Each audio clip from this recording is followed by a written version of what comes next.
Buenos días chicos. Bueno, para continuar con la clase de ayer, hoy vamos a- a retomar lo que es mortalidad materna, ¿sí? Vamos a hablar de los determinantes, tanto sociales, económicos, etcétera, y la comparación también entre las provincias que integran el NEA y todo el país.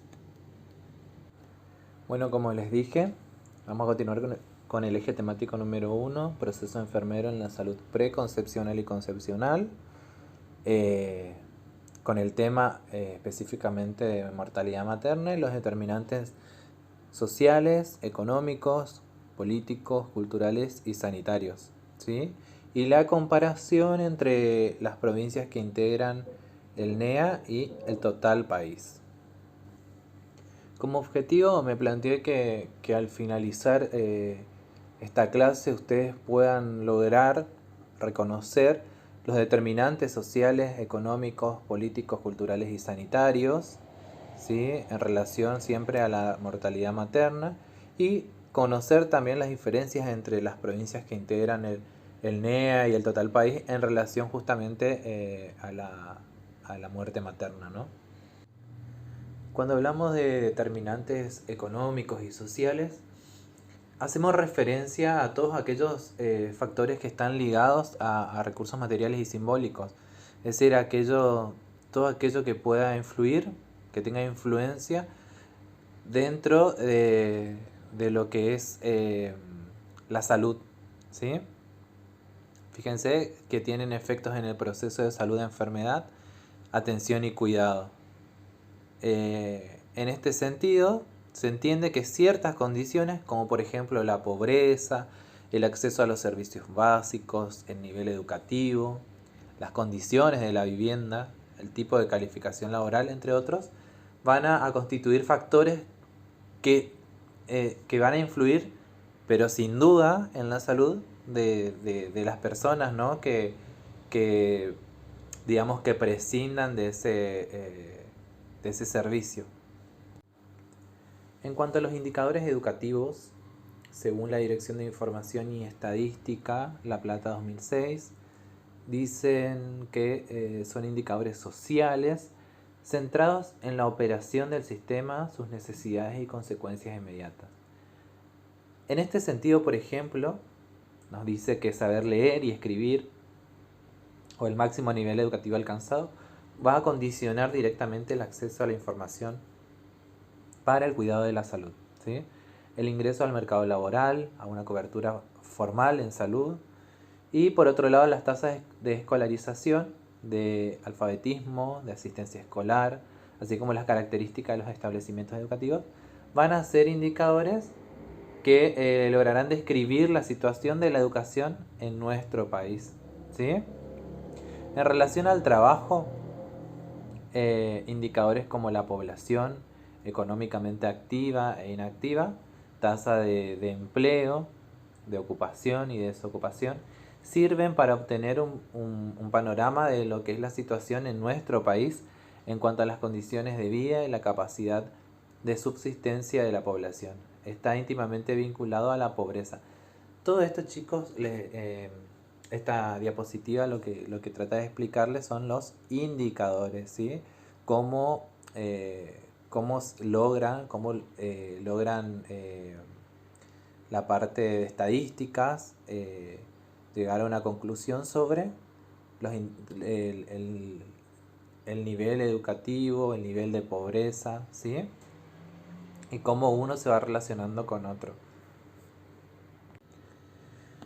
Bueno, hablar de pobreza es hablar de privación o la falta de acceso a los medios a través de los cuales las personas pueden materializar plenamente su potencial humano.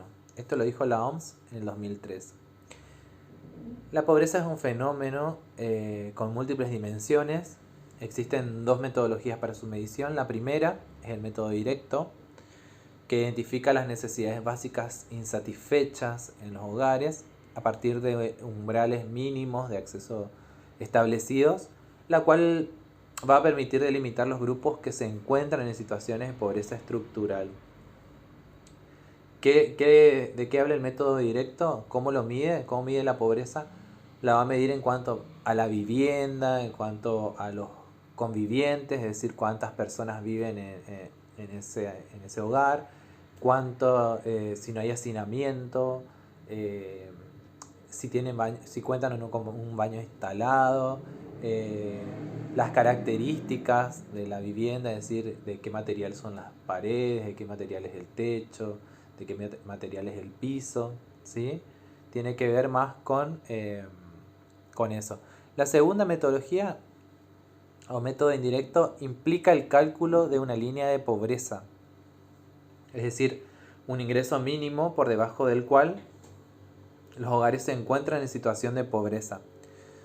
Ustedes habrán oído hablar mucho de lo que es el mínimo que se necesita para no caer en lo que es la pobreza. Eso es la línea, digamos. En las noticias se habla mucho de eso.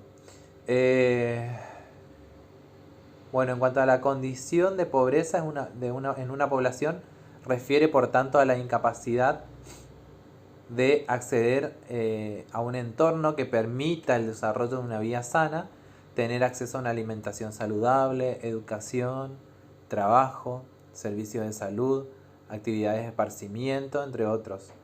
La relación entre pobreza y salud se ve reflejada en algunos indicadores como la mortalidad infantil o el rendimiento laboral y educativo. Fíjense qué importante esto en cuanto a la mujer embarazada, digamos, a ver cómo es el hogar, cuáles son las características de la vivienda, para evitar las infecciones, ¿sí? Para evitar infecciones tanto ella como en el recién nacido, ¿sí? También podemos hablar del ingreso mínimo mensual, de lo cual va a depender la alimentación, ¿sí? Va a depender que en días de frío la mujer embarazada esté abrigada, que tenga una vivienda que la cubra del frío. Además que cuente con una obra social, una cobertura social, que alguien se haga cargo de la salud, de su salud, digamos, que tenga la libertad también de poder de realizar actividades de esparcimiento, ¿sí? De distracción. Y para todo esto es muy importante que tenga un ingreso relativamente adecuado, ¿sí? Bueno, en Argentina se observaron altos niveles de escolarización. El 93,7% de la población en edad escolar mostró asistir a algún establecimiento educativo. Y en relación con el sexo, las mujeres mostraron valores más elevados de escolarización en todos los grupos de edad. En contraposición con este dato, el porcentaje de la población de 25 años o más que nunca recibió instrucción es del 2,1%. Sin embargo, observando las diferencias por región, se destacó que en el NEA este grupo llegó a representar un 5%. Asimismo, el 2% de la población era analfabeta. Este porcentaje se incrementó en el NEA alcanzando un 4,9% y en el NOA con un 3,7%. Respecto del máximo nivel de instrucción alcanzado, aproximadamente el 43% de la población de 25 años y más alcanzó hasta primario completo. Y el 23,5% llegó a los niveles terciarios universitarios. Cabe destacar que las mujeres que alcanzaron los niveles educativos superiores representaron el 26%, mientras que solo el 20% de los varones llegaron a estos niveles. Bueno, en relación a los establecimientos educativos, para el año 2016 había un total de 61.961 establecimientos y casi el 60% ubicados en la región centro, dada su mayor densidad poblacional. El 80% eran establecimientos de gestión pública, el 19% eran establecimientos de gestión privada y el 1% restante de tipo social o cooperativo. En relación con la ocupación y el empleo, se observó que en el país la población económicamente activa representó el 66% del total. Las regiones con proporción de PEA, población económicamente activa, más alta eran las regiones sur y centro, mientras que las más bajas se registraron en el NEA y el NOA. La tasa de empleo para el primer trimestre de 2018 fue de 42,4%, siendo el NEA la región con la tasa más baja. La tasa de desocupación total fue del 9,1%, observándose los niveles más altos en el Gran Buenos Aires y en la región pampeana. Para las mujeres, la tasa de desocupación fue 2 veces más alta que para los varones. Para el 2010, el 9% de los hogares del país y el 12% de la población tenía al menos un indicador de necesidades básicas insatisfechas. Índice que mide la pobreza, llamada estructural. Las regiones del NEA y el NOA representaron mayor proporción de hogares con necesidades básicas insatisfechas, representando el doble que en el resto de las regiones. Porque es importante que sepan también en cuanto a la cantidad de establecimientos educativos, la ocupación y el empleo, porque justamente esto va a tener mucha influencia en la mujer durante el periodo que dure el embarazo, ¿no? Por, como hablamos anteriormente, los ingresos y la vivienda, además. Bueno, en el artículo del cual extraje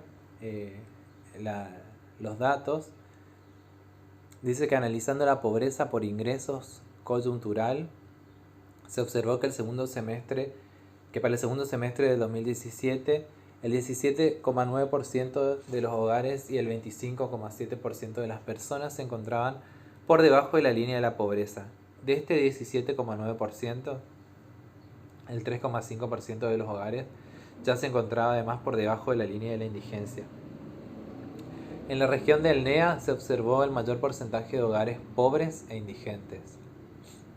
Respecto a las condiciones sanitarias de los hogares de Argentina, para el 2010 el 2,6% no tenía baño, observándose una gran diferencia entre las regiones, con un mínimo de 1,6% de hogares sin baño en la región del centro y un máximo de 6,5% de hogares sin baño en la región del NEA. El hacinamiento crítico en los aglomerados urbanos fue del 3%. La calidad de la conexión a servicios básicos que contempla el agua y tipo de desagüe fue insuficiente en el 30% de las viviendas del país, llegando, fíjense, a representar este tipo de vivienda el 43% del total en el NEA. Esto hablábamos anteriormente de las condiciones de la vivienda, de las características, ¿no? Cómo va a repercutir en la salud de la embarazada. En síntesis, en el análisis realizado se destacó que las regiones del NEA y el NOA son las que presentaron mayor situación de vulnerabilidad. Esto se pudo observar tanto en las condiciones de pobreza como de educación y trabajo. Se destaca además que las mujeres en general y en dichas regiones en particular presentaron peores condiciones a nivel laboral que los varones. ¿Sí? Imagínense cómo repercute estas condiciones laborales, los indicadores de pobreza como la educación, el trabajo, les dice cómo va a repercutir en la salud de la madre, ¿no? En la realización de los controles, en la alimentación, en poder llevar adelante un embarazo sano y controlado, ¿sí? Por otro lado, es importante también mencionar el papel que juega la cultura en el acceso a los servicios, pues los indígenas, por ejemplo, tienen otra concepción de los tratamientos y de la salud. Además, el lenguaje es otro obstáculo por los problemas de comunicación entre el médico y las pacientes. Estos aspectos se agrupan según las barreras que se identificaron en el acceso a los servicios de salud, que son múltiples y se interrelacionan. Son las barreras geográficas, económicas y culturales, ¿sí? Como hablábamos anteriormente, el no tener cerca la inaccesibilidad, al centro de salud, no tener cerca un centro de salud para realizar los controles económicos. Nunca nunca va a ser la misma atención o digamos siempre hay una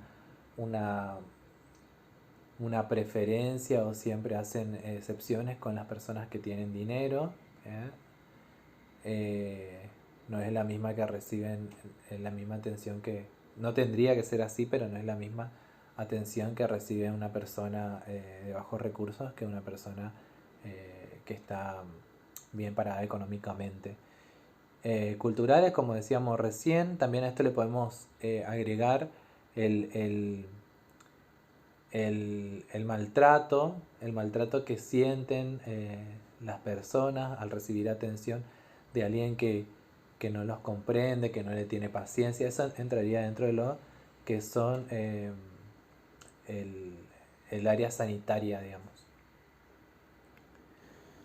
Bueno, en cuanto a la brecha en la mortalidad materna, dice que en el año 2016, al comparar las tasas de mortalidad materna de las jurisdicciones, se pueden observar que la tasa de mortalidad materna nacional es de 3,4 por 10.000, o sea, cada 10.000 nacidos vivos. Recuerden que esa es la fórmula.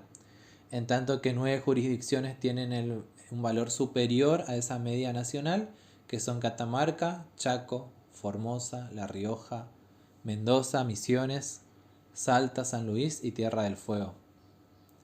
La jurisdicción con mayor tasa de mortalidad materna es Formosa, un 12,3 por 10.000 nacidos vivos. En una jurisdicción no se registraron infusiones maternas en el año 2016, que fue en La Pampa. En el análisis de esta problemática debe considerarse, además del nivel de resolución y la calidad de los servicios, la estructura demográfica de la jurisdicción y la cobertura y calidad del registro de defunciones. En cuanto a la evolución en cada una de las jurisdicciones de la tasa de mortalidad materna en los últimos 10 años, se observa que en la tasa de mortalidad materna nacional se constata un descenso de 22,7%. Se constata un aumento en la tasa de mortalidad materna de 5 jurisdicciones, que son Catamarca, Córdoba, San Luis, Santa Cruz y Tierra del Fuego. La provincia de La Pampa no ha registrado defunciones maternas en el año 2016 y la situación en cada una de las jurisdicciones en los últimos 10 años muestra oscilación en torno a valores semejantes en cada una de ellas, sin ninguna tendencia definitiva en líneas generales. ¿Sí? Y esto para que les quede más claro esto, vamos a ver una imagen. Les voy a mostrar una imagen de las estadísticas, ¿sí? Bueno, acá vemos la tabla de la evolución de la tasa de mortalidad materna total país y según jurisdicciones en los años 2007 a 2016, ¿sí? Fíjense cómo Corrientes se mantuvo relativamente estable respecto a las tasas y en el 2014 tuvo una tasa, fíjense, de 1,9%, una de las más bajas, ¿sí? Y en el 2016 4%.